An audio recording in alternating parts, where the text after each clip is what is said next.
ഉത്രാളിക്കാവ് ഭഗവതി ക്ഷേത്രത്തിൽ കർക്കിടക മാസാചരണത്തിന് ഭക്തിനിർഭരമായ തുടക്കം.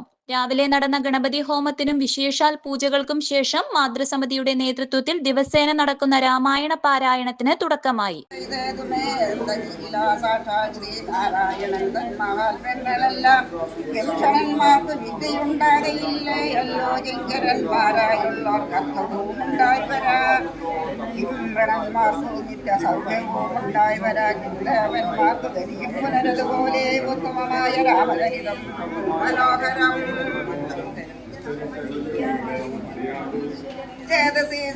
രാവിലെ ക്ഷേത്രത്തിലെത്തുന്ന ഭക്തർക്ക് രാമായണ മാസം അവസാനിക്കുന്നതുവരെ ലഘുഭക്ഷണ വിതരണവും ക്ഷേത്ര ഉപദേശക സമിതിയുടെ നേതൃത്വത്തിൽ നടക്കും. ക്ഷേത്രത്തിൽ ഓഗസ്റ്റ് 1 ഇല്ലം നിറ, ആനയൂട്ട് എന്നിവ നടക്കും. ഓഗസ്റ്റ് 7 രാവിലെ അഷ്ടദ്രവ്യ മഹാഗണപതി ഹോമം, ഓഗസ്റ്റ് 7 മുതൽ 16 വരെ ശ്രീമദ് ദേവി ഭാഗവത നവാഹ യജ്ഞവും നടക്കുമെന്ന് ദേവസ്വം ഓഫീസർ, ക്ഷേത്ര ഉപദേശക സമിതി ഭാരവാഹികൾ എന്നിവർ അറിയിച്ചു.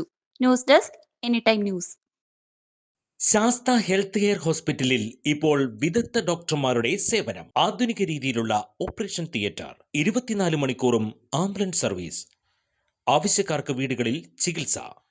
Sastha health care and wellness centre, Vazhani road, Wadakkanchery, Thrissur. Phone 8547024222. കൂടുതൽ വാർത്തകൾക്ക് ഞങ്ങളുടെ ചാനൽ സബ്സ്ക്രൈബ് ചെയ്യുക. ഫേസ്ബുക്ക് ഫോളോ അപ്പ് ചെയ്യുക. വാർത്തകൾ വേഗത്തിലറിയാൻ എനിടൈം ന്യൂസ്.